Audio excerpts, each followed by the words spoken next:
never concede. It doesn't happen. You don't concede.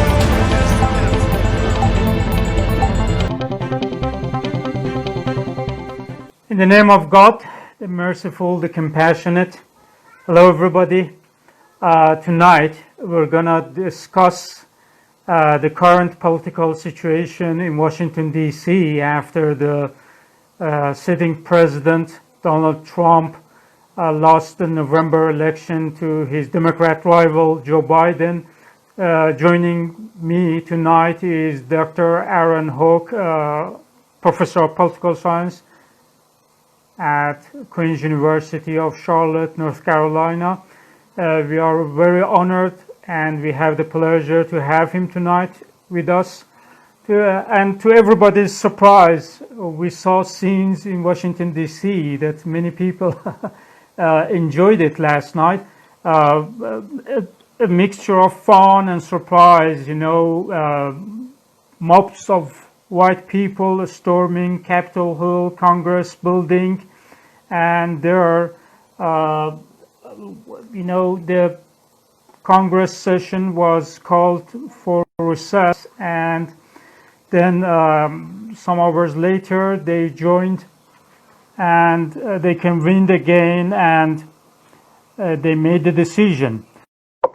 They canceled their objection, and tonight we're going to discuss with Professor Aaron Houck. Hi, sir. How are you? Good evening. Good evening. Good afternoon there in Charlotte, North Carolina. Thank you for joining us. We're very happy to have you with us tonight. I'm glad to be here. Thanks for having me. Thank you. So, what do you think? I'm sure you were sitting in front of the TV watching live what was going on in DC yesterday. Let's start. What's your early take of yesterday's event? Yeah. How do you think? Yeah, so yesterday, Congress was supposed to go about the clerical duty of counting the Electoral College vote and certifying the results of the Electoral College vote to make President-elect Joe Biden kind of the official President-elect of the United States to be sworn in on January 20th. And so this date, January 6th, had, people knew about it in advance that this was the date when this was going to happen. And a large group of Trump's supporters had circled this date on their calendar and made plans to travel to Washington, D.C., in order to, protest, to rally, and then ultimately, as we saw yesterday, to violently, as a mob, break into the Capitol and disrupt Congress's business, constitutionally mandated business.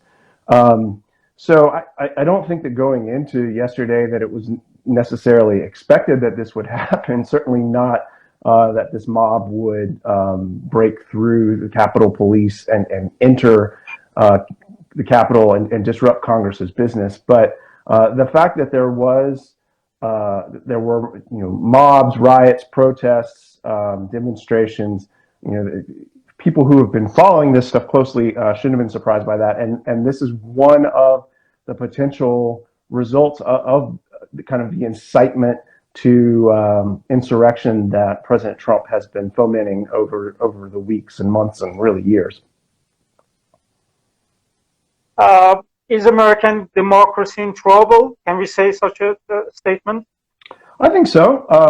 This is unprecedented in American political history. One of the things that Americans pride themselves on is our long history of democracy, and the peaceful transfer of power when new parties win elections over incumbent parties. So going back to the year 1800, it was the first sort of really contested election when the second president of the United States, John Adams, after his first 4 years in office, was defeated by Thomas Jefferson.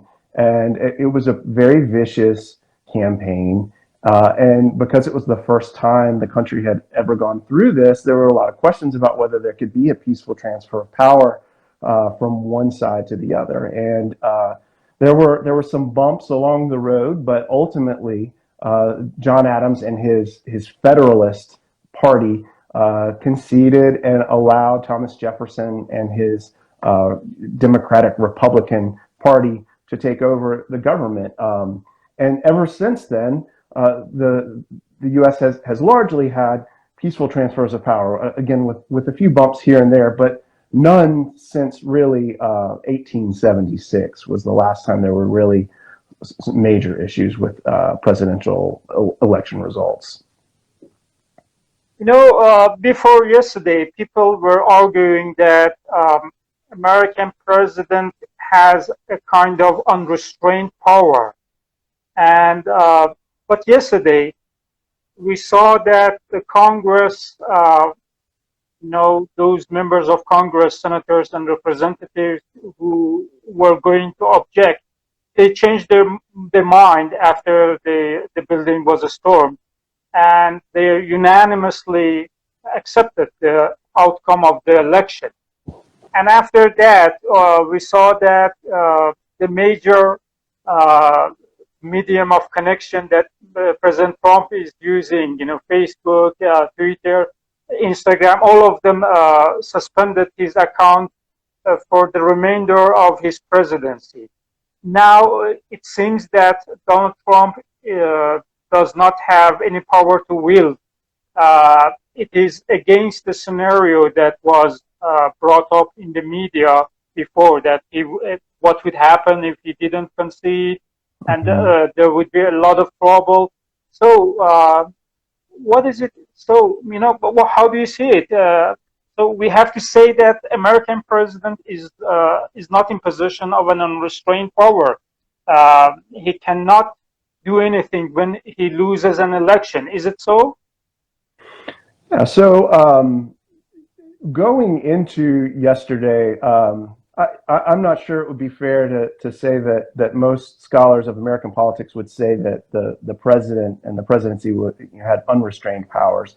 Again, when the Constitution was drafted so many years ago, one of the goals of the framers of the Constitution was to constrain the power of the president. They created a national chief executive for the first time, but they were concerned the chief executive could take on too many powers. And so they really designed the Constitution to have Congress, the legislative branch, be the main power. Now, over the course of history, in particular, over the course of the 20th century and into the 21st century, the presidency has acquired greater and greater power in the U.S. system of government, basically because Congress has allowed it to happen, mainly when members of the same party as the president they would acquiesce in power grabs by presidents of their own power, but of their own party. But the president isn't unconstrained, and President Trump wasn't unconstrained. A lot of the discussions about Donald Trump's power had to do with his power over the Republican Party, and in particular, the sway he holds over voters that Republicans depend on in order to win elections. And I think it remains to be seen what effects yesterday's events had on Trump's support among Republican voters. Obviously, there's a group of core supporters who were willing to go to D.C. and violently riot. That's not most voters for Donald Trump, but there have been some quick polls in the immediate aftermath of yesterday that indicate that large numbers of Republican voters support what happened yesterday and don't blame Donald Trump at all for any violence or upset that happened yesterday. So even though there were Republican senators and some Republican members in the House of Representatives who went ahead and voted to certify Joe Biden, they are still concerned about what their voters think about Donald Trump and think about those who either support Donald Trump or don't support Donald Trump. So far, I mean, since he emerged on the political scene, he's done a lot of things that other politicians, it would be career-ending moves for other politicians, and he has, just he hasn't lost his core supporters and has gained additional support from Republicans and conservatives in the U.S. Political system, and so we'll see. There's reason to expect that Donald Trump will continue to be a very loud voice on the conservative side of things. That if I had to predict, I would expect that. But you could maybe, he will be sidelined somewhat by more mainstream conservatives. What are his chances for 2024 elections? As you said, he's still wielding power over a great sway of people. He had a big number of supporters before the election. Even now, still, what are his chances for the next presidential election? Yeah, so since he's only served one term, or will have only served one term, he will be eligible to run for president one more time. With one caveat that I'll come back to. And he's made noise, and supporters have made noise about considering a run for election in 2024. He's not a young man. He doesn't seem to be especially fit when you look at pictures of him, although the doctors that he handpicks and dictates letters to say he's in incredible health. But so absent some sort of health scare, if he runs for re-election, the way that U.S. presidential elections work is that the parties, and the two major parties, of course, in the U.S. are the Democratic Party and the Republican Party. There are additional parties, but they're kind of also rans.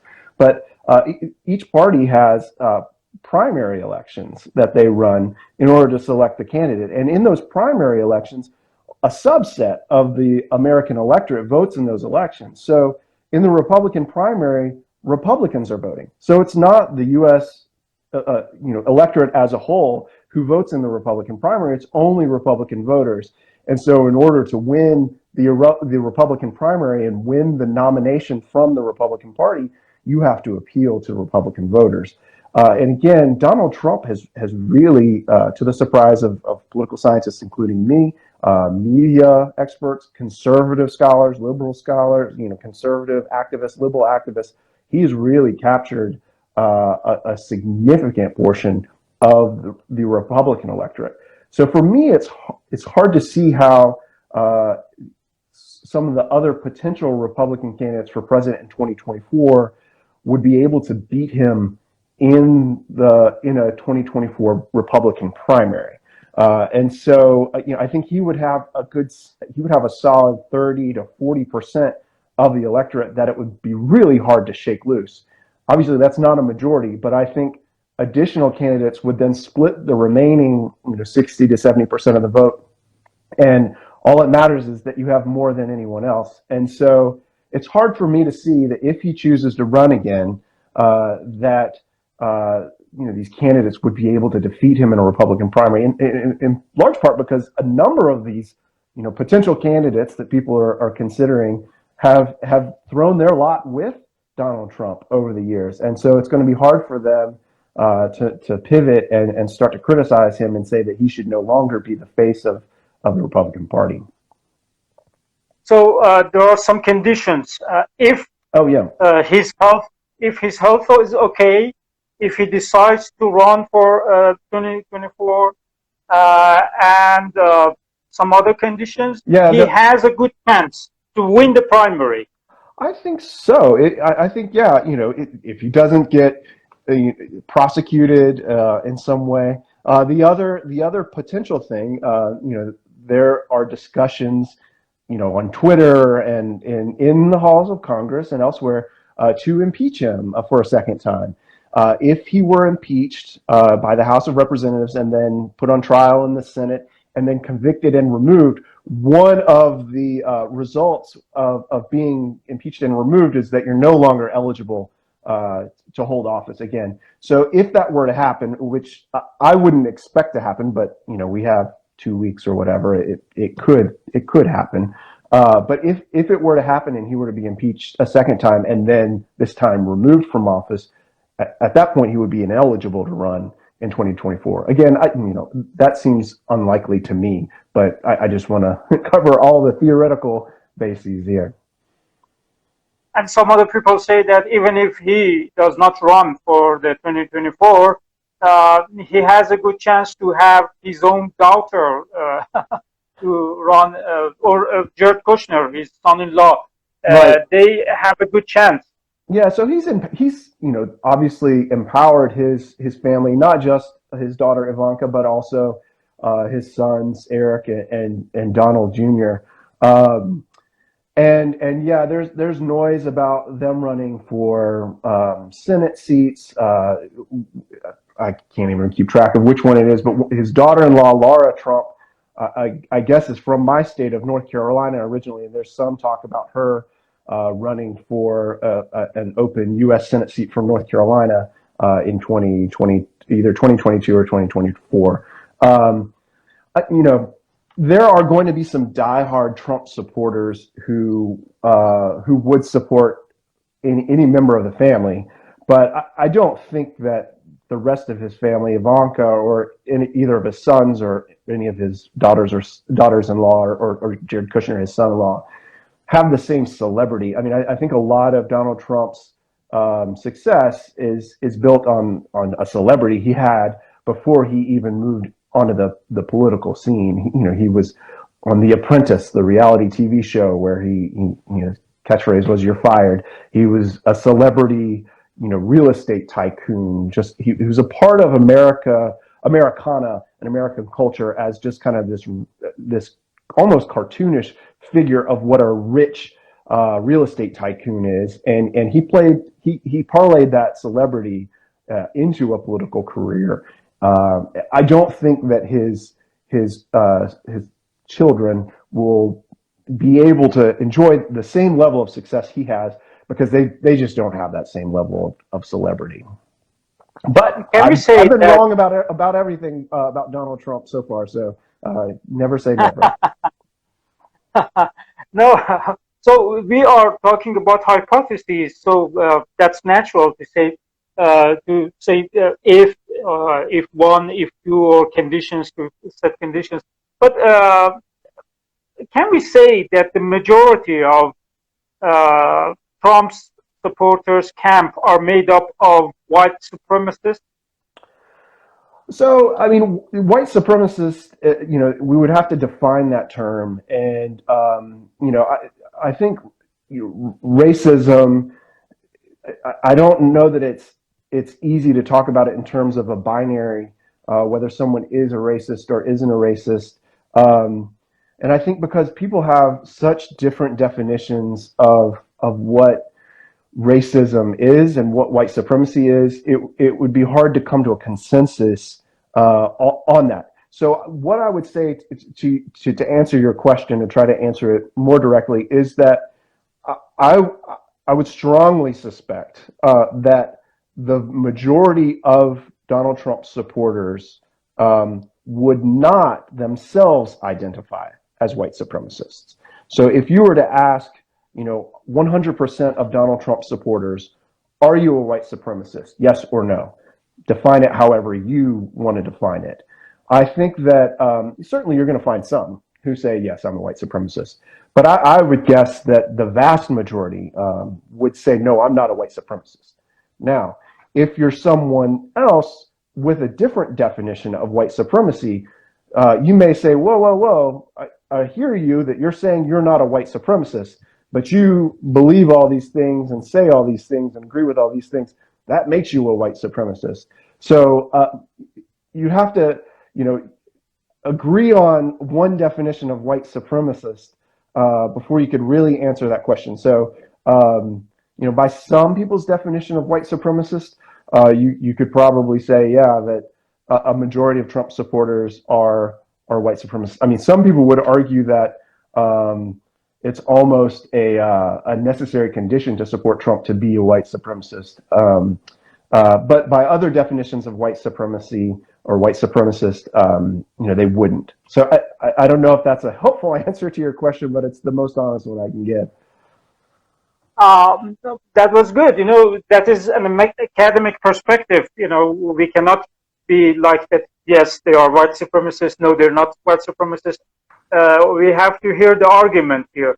So now that we have agreed that they may be white supremacists, yesterday, after the storming of the Capitol building, images hit the social media with captions and comments by so many people drawing a comparison between Black Lives Matter movement, their presence in the Washington D.C. and yesterday's event. They said that it would be totally different if the people in the Capitol building were Black. They were accusing the running system in DC to be biased or, I don't know, racist. They were harsh towards Black people when they were protesting for Black lives, and they were very easy with white people who were in the Capitol building for Donald Trump. So, to what extent do you agree with these comments? Is it a fair argument or legitimate argument? I'm sorry, please. Yeah. I think it's a fair argument. I think if you look at any one incident, it's hard to say definitively what was at play in that, whether there was racism or not. What happens, and this is why academics and activists use this term systemic racism, is that when you start to look at patterns as a whole, you start to see when you have these protests that involve large numbers of African Americans, although this year's Black Lives Matter movements also included many members of races beyond Black Americans. That was part of what made them so interesting. That those protests kind of as a group tend to elicit more violence from police forces kind of monitoring the protests than protests by right-wing, especially and white nationalist organizations. And once you start to look at those broader patterns over multiple incidents, you start to think, well, there may be something to this pattern. There were, as you said, on social media, posts of Capitol police officers taking selfies with some of the members of the mob that had come into the Capitol, directly, opposing the job of the Capitol Police. I mean, it's incredible to me to imagine that it was that easy to overrun the U.S. Capitol. I mean, you would think, in a post 9/11 world, that the U.S. Capitol would be one of the most secured buildings in the world, and really difficult for even a mob. But it was a mob of several hundred. It wasn't like this was a mob of tens of thousands of people to storm this. And given the fact that Trump supporters had circled this date on their calendars and had publicly said, we're going to make noise, we're going to make trouble in D.C. on January 6th, you would have thought that it would have been more difficult for them to break into the Capitol than it was from the videos we're seeing. To try to look at it from the other side, you can make the argument that, perhaps the police and the National Guard and all these other, they learned from this summer that it's a bad look to have armed, uniformed troops on the street. And that when you have these large numbers of armed troops with face guards, with their eyes and faces covered, masks given the pandemic, and helmets, that bad things happen. And that if you want to keep things calm, you don't want to escalate by having all these, soldiers with guns on the streets. And so maybe, I don't know. Maybe it was an attempt to pacify things by not having as strong a presence as what we saw at times during the Black Lives Matter movement protests. It's hard to say, and I don't think we'll have definitive answers on that. So people are going to have different conclusions that they draw from this ambiguous evidence that's available. But certainly you can understand the grievances of protesters who participate in Black Lives Matter protests in a peaceful manner, who would sometimes be pepper sprayed, while they were just peacefully protesting outside, not destroying property. And then, they see in the same city people storming the Capitol while Congress is in session doing essential business.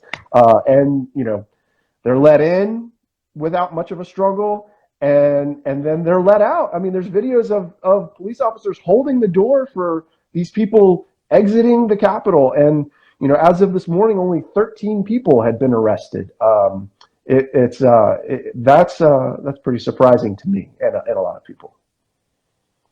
Even some people were so surprised in Iran that they argued that it was intentionally eased to ease the process of removing President Trump.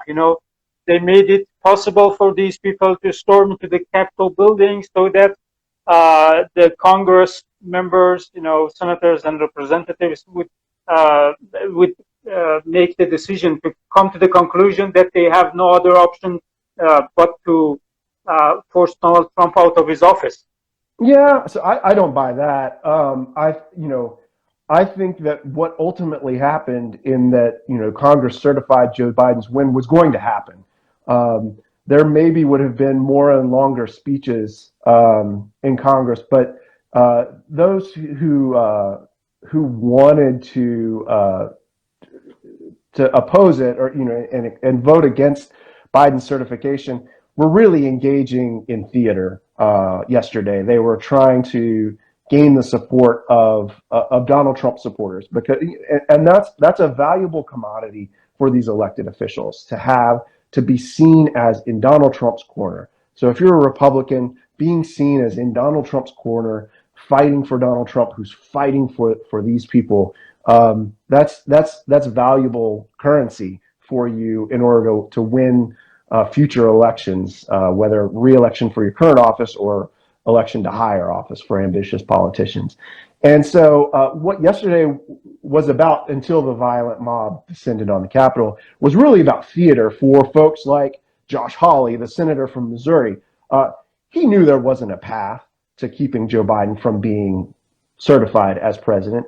He was just engaging in a show for his benefit to prove to the Trump supporters that, wow, Josh Hawley is on Trump's side. That means he's on my side.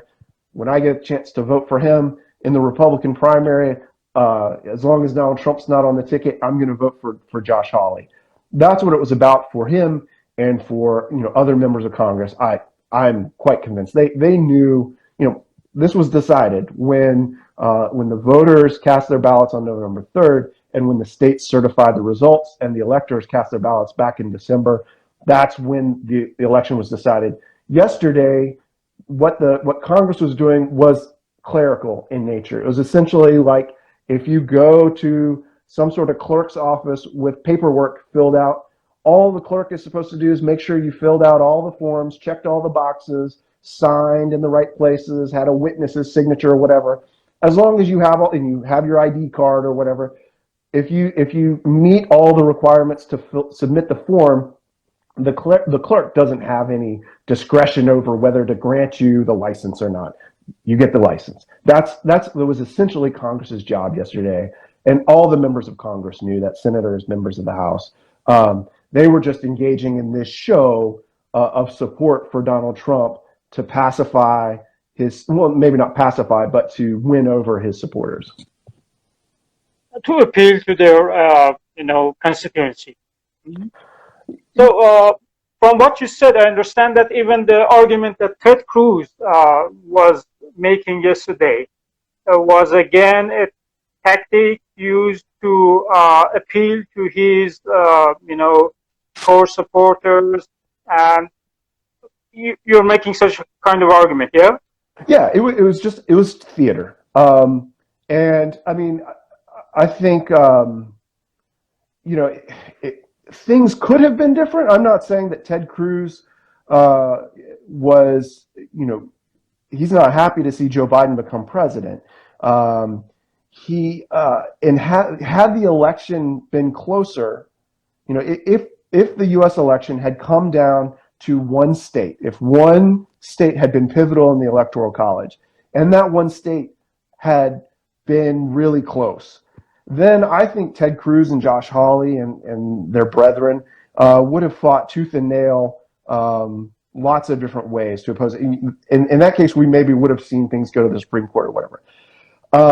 But given the situation we found ourselves in, where Joe Biden won enough states by enough votes that there was no real way to question that he had won the 270 electoral college votes needed to become president.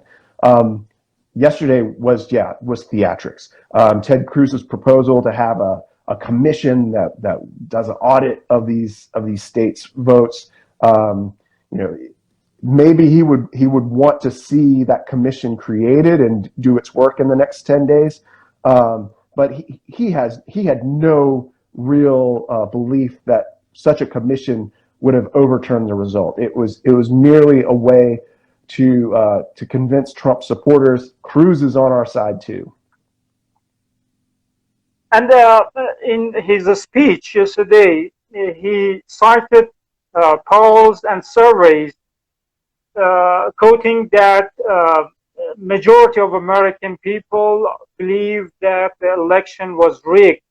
He even said that even in the surveys, 17% of Democrats believe that the election was not fair and was not a healthy election. So, what do you think about this line of argument? I think this goes. Do really Americans think so? So I think this goes back to your very first question to me. Is American democracy in trouble? And yes, one of the necessary conditions to have a democracy is to have free and fair elections. And the U.S. largely has free and fair elections. This was an election that, some voting suppression efforts aside, which is mainly promoted by the Republican Party, people vote how they want to vote. You can vote for very different candidates from each other. Those votes are counted. There are numerous safeguards and numerous levels of safeguards to ensure that all ballots are counted. And if these people would inform themselves about how hard our election officials work to secure our ballots, they would understand how difficult it would be to achieve any sort of large-scale voter fraud. So it's pretty discouraging for American politics scholars and anyone committed to democracy to see this cynical attack on our election system, our electoral system in the U.S., whereby folks who know better, folks like Ted Cruz, folks like Donald Trump, frankly, who know better. They know that our elections are free and fair, that our elections officials are above board, and they're committed to doing their job justly, giving voice to these conspiracy theories.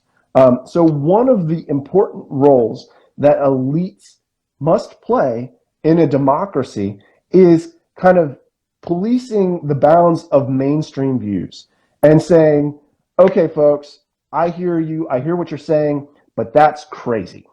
I'm sorry, it's crazy. I realize you don't want to. This is what you want to believe, but let me tell you, it's not true. So, for instance, in the U.S., I guess it was seen as a bad thing, disqualifying if Barack Obama had been Muslim, right? Barack Obama's Christian, but there was this whole thing about he's Muslim. And if he's Muslim, then how could we vote for him to be president?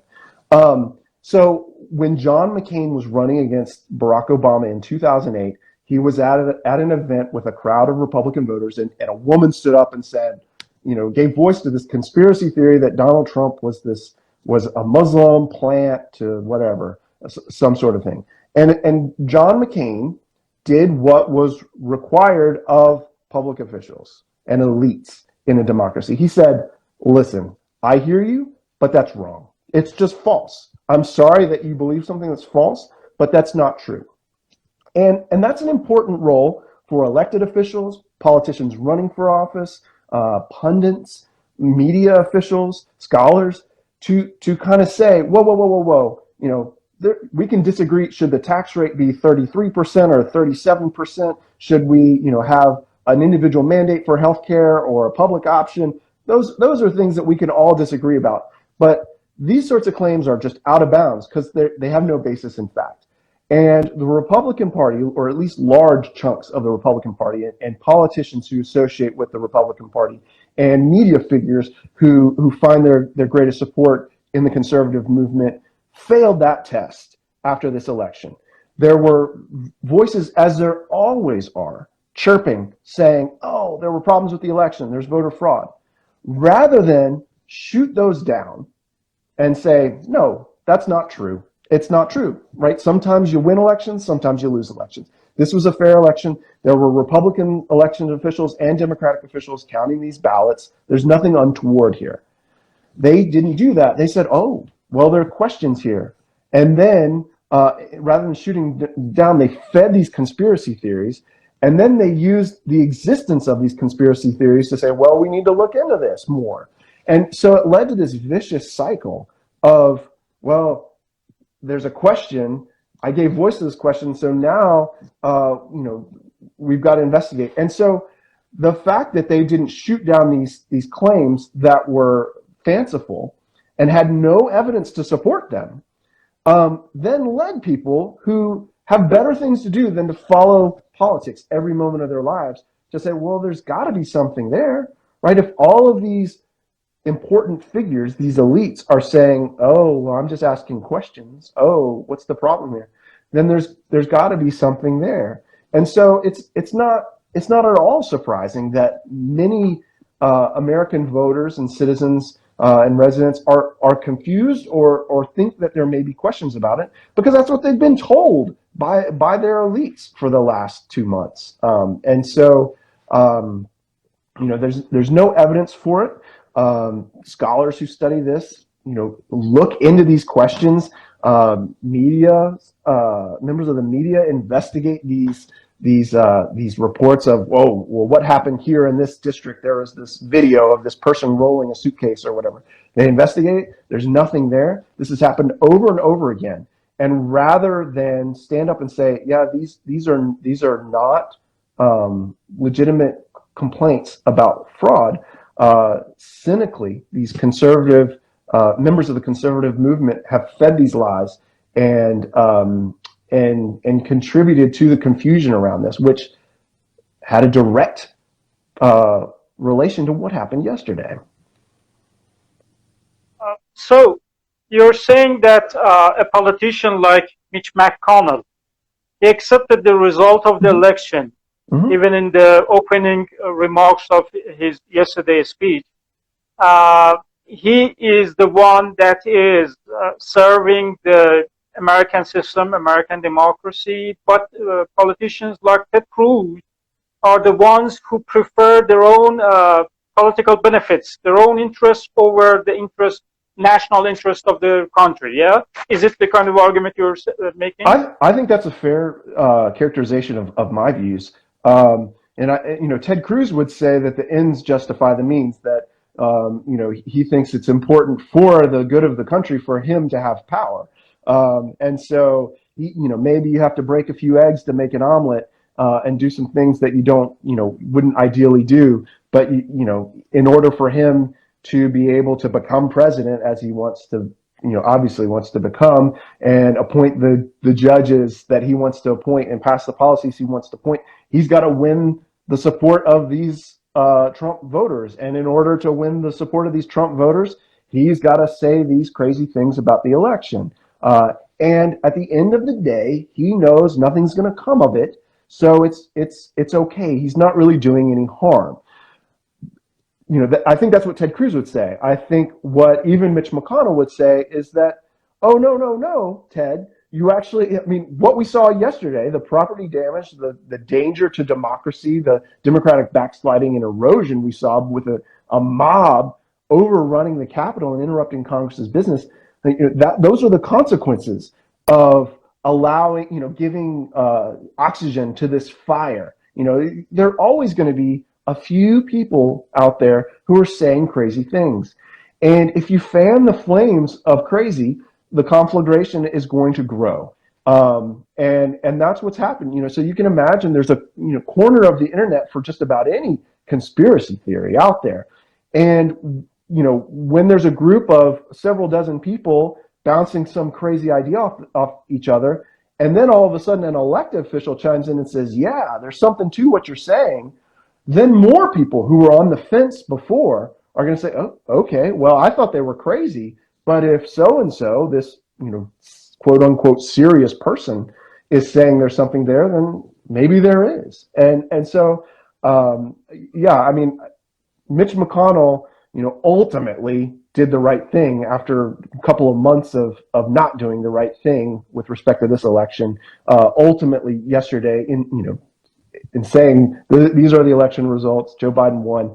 He even said this is the most important vote he's ever taken in his 36 years or whatever it's been in the U.S. Senate. Yeah, folks like Mitch McConnell and Mitt Romney, who have plenty of blame for the U.S. getting to the point where it is, nevertheless did stand up ultimately against the theatrics of Ted Cruz and Josh Hawley and those like them yesterday. And part of the arguments that Republicans were using yesterday was that the American society is now divided. Mm-hmm. And, it's not what they said. It is how we can make conclusion out of what they said. Is it really so? Do you see the American society now divided? And how would you see the future of this divide? Will it, if you agree, will it get increased, or it's a matter of time? It will, it will be resolved over time. It will be healed. What do you think? Yeah. So political polarization is a phenomenon that U.S. politics scholars are very interested in. It's this notion that the parties are ideologically distinct and distant from each other. So in the U.S., based on our voting system and the fact that we have presidentialism rather than a parliamentary system of government, it leads to having two dominant parties. The reason the U.S. has two parties is because of the structures of our governmental institutions. And when that's the case, if you have ideologically distant and distinct parties that are separate from each other, you'd really have problems getting things done in the U.S. government. Historically, the U.S. has had moments of strong political polarization. So right before the U.S. Civil War in the 1860s, there was strong political polarization between the parties on the issue of slavery and the expansion of slavery in the U.S. So there was ideological polarization. For most of the 20th century, the parties were sort of incoherent. You had conservative Democrats and you had liberal Republicans. You had liberal Democrats and conservative Republicans. And so the parties overlapped. And you would get these weird coalitions where sometimes Democrats and Republicans would vote together for conservative things. Sometimes they would vote together for liberal things. Since the Civil Rights Movement in the 1960s and the culmination of that in the Voting Rights Act of 1965, you really have seen the parties become more ideologically sorted. So in today's U.S. politics, whether you're looking at elected officials or voters, you no longer see nearly as many conservative Democrats or liberal Republicans. If you're so ideology, conservative or liberal, has become aligned with partisanship, Democrat or Republican. And so conservatives are Republicans, Democrats are liberals, liberals are Democrats, Republicans are conservatives. And on all issues, basically, whether it's the environment or abortion or tax policy or economic regulation, Republicans have conservative views. Same, Democrats have liberal views, and that it makes this, when you have those two factions closely divided, the stakes of every election become very high because either party can win. And if that party wins, they're not going to do anything you like. Everything they do is going to be stuff you dislike. And so polarization has increased in U.S. politics over the last 40 years. It's increased dramatically, and that is a problem for U.S. politics. And that's what you're hearing when you're hearing McConnell and others talk about how divided the U.S. is.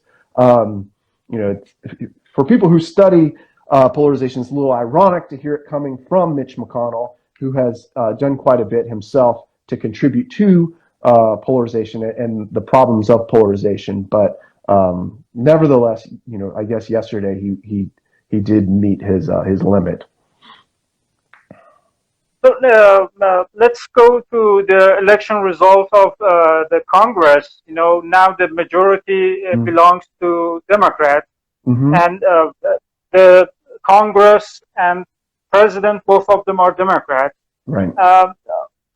I think that it will kind of create a situation that if the economy does not get improved in the next 4 years, people would get disappointed with Democrat Party because now they are in power, and Republicans can claim that they were not in power. The majority was, the Congress was in control of Democrats. President was a Democrat, so they can make such a kind of argument.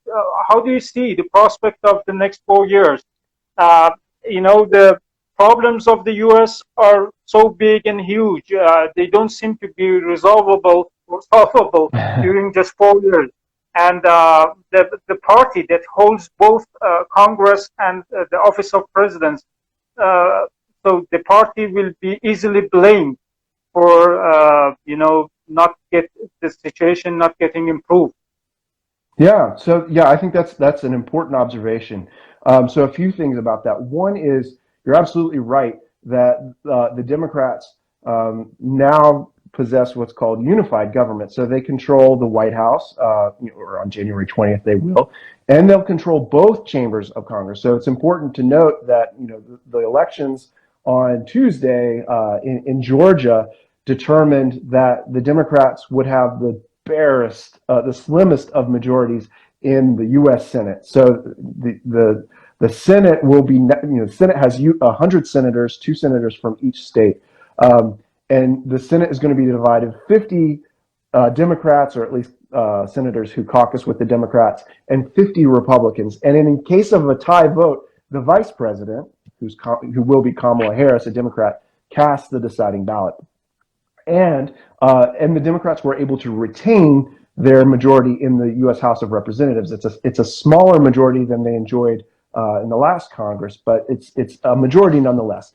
So the Democrats do have unified control of the government, and that I think that is better for them than having divided government, because typically the U.S. electorate will blame the party of the president for any sort of bad things, and so if the Republicans had been able to control the Senate, if they had won either one of the elections, the special elections, or the elections in Georgia, then they could have frustrated any sort of policy that the Democrats wanted to pass in Congress, because laws have to go through both chambers. And so at this point, Democrats can get some things through Congress and to Joe Biden's desk for him to sign. So the Democrats are going to be able to control more than they would have otherwise. You're right, these problems are still very big and going to be very difficult to solve for Democrats. So they're likely, and there's often sort of a pendulum swing back against the president's party, especially in midterm elections. So remember, in 2022, all of the House of Representatives will be up for re-election, and a third of the Senate will be up for re-election. So that's an important election as well, because given the very narrow majorities that the Democrats hold in both chambers, it's going to be very easy for them to lose those majorities in 2022, and then the last 2 years of Biden's term, could be with a Republican Congress. So I think I think it was important for them to win. I think it's still going to be challenging for them to win. It's also important to note that in the Senate, the filibuster still exists, which basically requires 60 votes out of the 100 in order to get things done. So there are still some policies that can pass and can get around the filibuster, but a lot of policies are going to need 60 votes unless the Democrats abolish the filibuster. And so ultimately, some of the most powerful people in Washington, D.C. for especially the next 2 years will be those senators who are going to be necessary to get to that 50 vote mark or to the 60 vote mark. So Joe Manchin is a senator from a Democratic senator from West Virginia. He is seen as the most conservative Democratic senator. And so he's basically going to get whatever he wants because he'll tell the Democrats, I'm going to pass this, I demand this, or I'm not going to pass it. And so, he will have a long line of supplicants coming to his office, asking him to support various policies. So I think you're right. Democrats are going to be blamed for whatever party problems the U.S. may have over the next 2-4 years. I think that's mainly because of who occupies the White House, though, rather than I think most voters have a vaguer sense of which party controls Congress. And so I think because Biden's in charge, they're going to blame the Democrats, whether the Democrats control Congress or not. So I think, of the two options of having Joe Biden and then a Democratic Congress or Joe Biden and a Republican Congress, the Democrats are probably happier to have, unified government. It's going to allow them to do a little more than they would have been able to do otherwise. When I was making that argument, I was saying that I meant that the president could use the scapegoat of Congress. I see. My party is not, my party is not in control, and Republicans are ruining whatever I propose there. So that's why I'm failing in economy. That's why I'm not delivering on my promises. So that was what I was saying when I said that the Congress. Yeah. And that's Thank certainly. you. And I'm sorry. Please. No problem. No, go ahead. I was going to say that's certainly an argument that you could expect, Joe Biden up for re-election to make. It's one that typically doesn't do well. It may be the best one available to a politician in that position, but it's one that most voters aren't especially sympathetic to. Especially when Joe Biden has said all along that during the Democratic primary and during the election, one of the reasons you should vote for me is I'll bring politics back to normal. I'll reach across the aisle. I'll be able to work with Republicans. So that would be an especially dangerous argument for Biden to make because part of his shtick was I can work with Republicans. And so it would be a little bit incongruous for him then in 2024. I was, it's these Republicans. And a question about the past. We get back to the time before the election. We say that, what do you think? Would Trump still lose if there were no pandemic and astronomical death tolls of COVID-19? I'm still having this question in my mind. Mm-hmm. What defeated Trump? Was it because of pandemic? Was it because of what? When we have a sitting president who loses the re-election, there has always been a kind of justification in the history that, right. For example, Jimmy Carter lost the re-election because of the hostage crisis. George Bush lost the re-election because of the war on Iraq. So what is the justification now that we can use it for the history? What defeated Donald Trump in the re-election?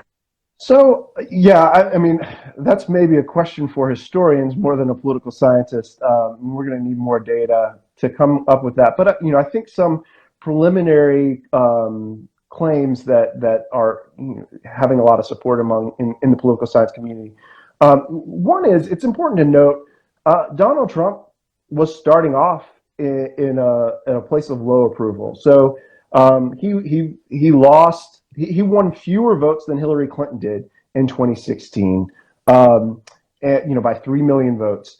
And his approval numbers have always been low. throughout his presidency, and were remarkably stable in there. So he had strong supporters, but there were more people who didn't like Donald Trump than liked Donald Trump. The pandemic is sort of the wild card here, because we've actually seen in other democracies where leaders of the countries, even who have had pretty bad responses to the pandemic, like the U.S., have nevertheless enjoyed sort of a bump in popularity because they've expressed some support and some interest in doing something about it.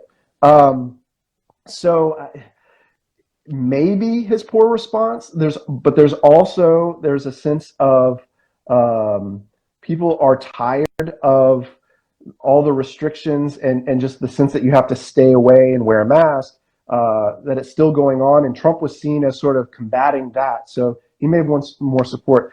I think ultimately, though, he was a polarizing figure in a polarizing time, and we saw historic turnout. There was higher proportion of turnout in this U.S. And Donald Trump succeeded in turning out, Republican votes. He won 74 million votes. It was more than Barack Obama ever won an election, as he's proud of saying. But he also turned out a lot of Democratic votes for Joe Biden. A lot of those votes weren't necessarily for Biden. They were against Donald Trump. And 81 million people voted for Joe Biden. And so Trump was a turnout machine, but he was a turnout machine for both parties, both for people who were excited to see him reelected and people who were horrified at the prospect of his reelection. And I think it's going to be really hard to tease out the consequences of COVID and his reaction to COVID, but it's obviously an important question, an interesting one. Thank you very much. I really enjoyed the discussion tonight with you. Lots of great points you made, and I'm sure that those who watched us live enjoyed the program. Also, the program will be saved on IGTV for those who didn't make it live, and also I will post it on YouTube after 20 hours. And in most of the cases, the number of the people who watch these kind of programs in a recorded edition are much higher than the number of the people who watch us live. Thank you again. For those who are now following us, tomorrow we will have Professor Hossein Askari of Georgetown University. In succession of episodes we have discussed so far about the prospect of Iran-US relations during Joe Biden's presidency. He will again discuss the same issue, the same topic will be discussed, the foreign policy of the United States, the future of the, United States foreign policy.